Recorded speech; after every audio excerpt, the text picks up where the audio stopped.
Hello बच्चों, कैसे हो। आशा करता हूँ कि आप कुशल मंगल होंगे। तो कल हमने आपको पढ़ाया था स्पर्श, अंतस्थ और ऊष्मा, ये व्यंजन का उच्चारण स्थान बताया था कि स्पर्श व्यंजन किसे कहते हैं और अंतस्थ किसे कहते हैं और ऊष्मा किसे कहते हैं। स्पर्श व्यंजन में हमारे 5 वर्ग होते हैं, जैसे कवर्ग, चवर्ग, टवर्ग, पवर्ग, तवर्ग। ये 5 वर्ग हमारे स्पर्श व्यंजन में आते हैं, जो हमने आपको कल बताया था। और स्पर्श व्यंजन जब हमारी जिह्वा मुख में कहीं भी स्पर्श करती है तो उसको हम ये बोलने में, यूँ कहें कि बोलने में जब हमारी जिह्वा जहाँ भी मुख के अंदर स्पर्श करती है तो उसको हम स्पर्श व्यंजन कहते हैं। उसके बाद हमने आपको बताया था अंतस्थ।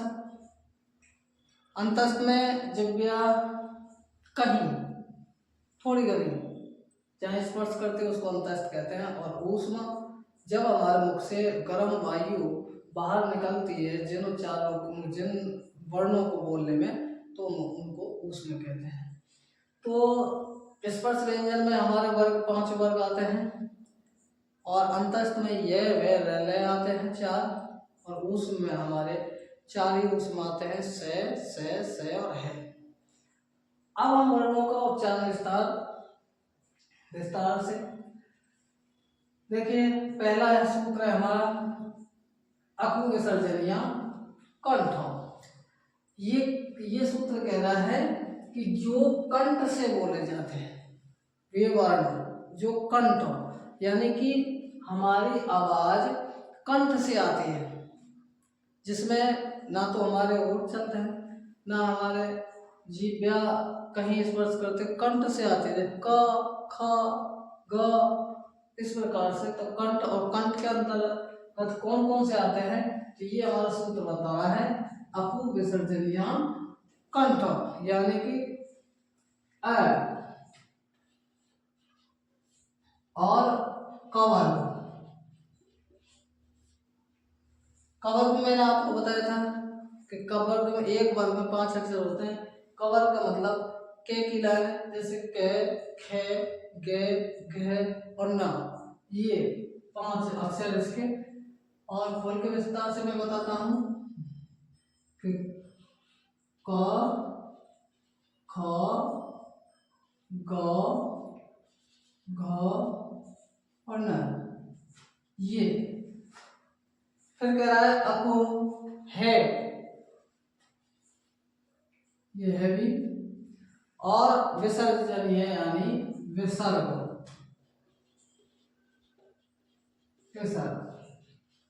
ये यूं कर विसर्ग। ये हमारे किससे बोले जाते हैं, कंठ से बोले जाते हैं। ये जो वर्ण होते हैं ये हमारे कहाँ बोले जाते हैं, कंठ से। यानी कि इसमें हमारी जो आवाज आती है कंठ से आती है, जैसे अ, क, ख, ग, घ, न, ह और विसर्ग। यानी कि इसमें ना तो जीभ हमारी हलती है और ना ही हमारे होठ एक दूसरे से छिपते हैं। तो इसमें हमारे कंठ से ही आवाज आती है। तो जिन वर्णों की कंठ से आवाज आती है उनको उनका उच्चारण स्थान कंठ होता है।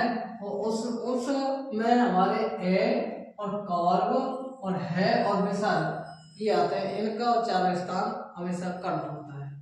इसी प्रकार से दूसरा है ईश्वर सानाम ताल, कि तालु से जो बोलने वाले, यानी कि हमारी जीभ जब तालु से स्पर्श करती है तो उनका स्थान, जो उच्चारण स्थान होता है वो तालु से होता है। यानी कि हमारी जीभ उनको बोलने में तालु से स्पर्श करती है, तो उसके अंदर क्या आता है, ई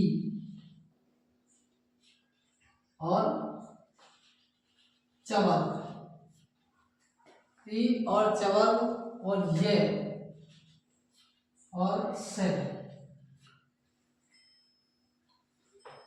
ये और से, ये हमारे किससे बोले जाते हैं? तालु से, यानी कि ई चवर्ग और ये और से, ये हमारे तालु से बोले जाते हैं। अब चवर्ग में भी 5 अक्षर होते हैं, च, छ, च, झ और न, ये 5 अक्षर इसमें होते हैं चवर्ग में।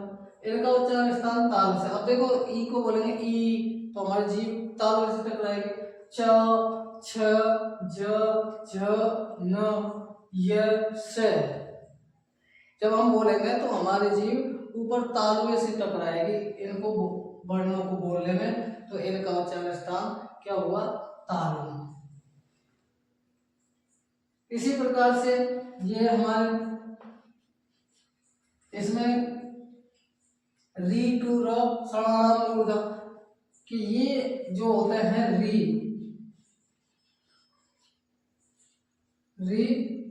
और टवर्ग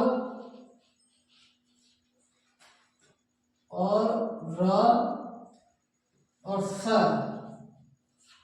इनका उच्चारण क्या होता है? मूर्धा होता है। क्या होता है? मूर्धा।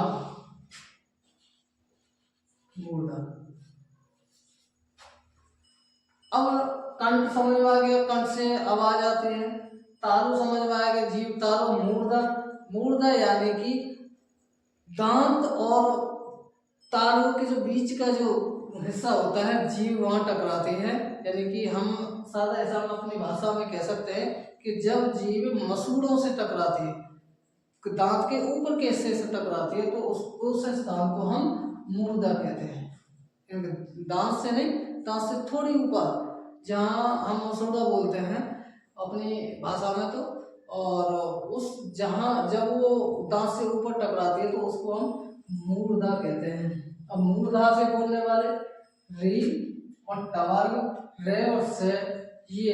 अब टवर्ग में भी 5 अक्षर हैं, वर्ग में प्रत्येक वर्ग में 5 अक्षर होते हैं, जैसे ट, ठ, ड, ढ और अड़, न, ये 5 अक्षर इसमें होते हैं। तो ये कहाँ बोले जाते हैं? अब बोल के देते हैं री। देखिए हमारी जीभ दांत से थोड़ा ऊपर टकराएगी। री, ट, ठ, ड, ढ, न, र, स, तो हमारी जीभ जो दांत से थोड़ा सा ऊपर यानी कि मसूड़े में टकराती है, तो उस स्थान को हम मूर्धा कहते हैं। इसी प्रकार से हमारे ये हुए कंठ, तालु और मूर्धा, उच्चारण स्थान। तो हम ध्यान रखेंगे, ये छोटा सा सूत्र है, इसको ही याद कर लेना, इससे ही आ जाता है। देखिए इसमें सब कुछ लिखा है।